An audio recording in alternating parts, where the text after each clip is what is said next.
Corporation is contagious का मतलब क्या है? कॉपरेशन कंटेजियस होने का मतलब ये है कि जब हम एक दूसरे को कोऑपरेट करते हैं तो हमारे देखा देखी दूसरे लोग भी कोऑपरेशन स्टार्ट कर देते हैं। जैसे मैं एक बहुत छोटा सा एग्जांपल लूँ, अक्सर कई सोसाइटीज़ में, कई कम्युनिटीज़ में 5-6 लोग मिलकर एक ग्रुप फॉर्म कर लेते हैं और वो हर महीने कुछ पैसे बचाते हैं और उसके बाद वो पैसा हर महीने कलेक्टिवली 1% यूटिलाइज कर लेता है। So this is nothing but cooperation. और वो कोऑपरेशन का जब रिज़ल्ट लोगों को देखने में आता है कि इकट्ठे उनको एक पैसा मिल जाता है जिसको वो एक बेटर चीज़ में यूटिलाइज कर सकते हैं, तो धीरे धीरे उस ग्रुप में और लोग भी ऐड होना शुरू हो जाते हैं क्योंकि उनको कोऑपरेशन के बेनिफिट्स दिखना शुरू हो जाते हैं।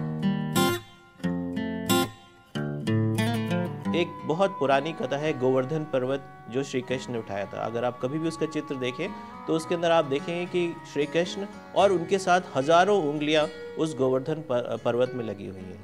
आखिर क्या मतलब है इसका? इसका मतलब ये है कि एक बहुत बड़ी समस्या जिसके समाधान के लिए सिर्फ 1% नहीं बट बहुत सारे लोग मिल के उसके सोल्यूशन के लिए काम कर रहे हैं। क्यों? क्योंकि ये समस्या उन सभी की एक समस्या है।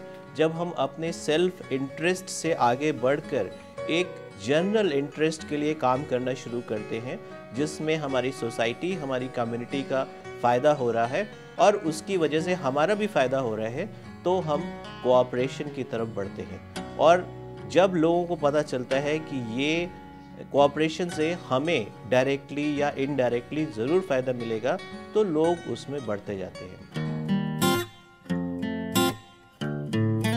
जब भी हम कोऑपरेट करते हैं एक दूसरे से तो उसका हमें म्यूचुअल बेनिफिट मिलता है और जब हमें म्यूचुअल बेनिफिट मिलता है तो लोग उसे देखते हैं और रियलाइज़ करते हैं कि हाँ, कोऑपरेशन से हमें फ़ायदा होगा और वो भी हमारे साथ जुड़ सकते हैं।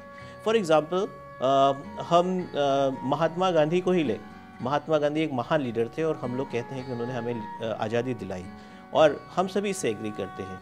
लेकिन इसके साथ साथ हम इस बात से भी ज़रूर एग्री करेंगे कि बहुत सारे लोगों ने, भारत के बहुत सारे देशभक्तों ने, बहुत सारे लोगों ने उनको कोऑपरेट किया ताकि हमें आज़ादी मिल सके।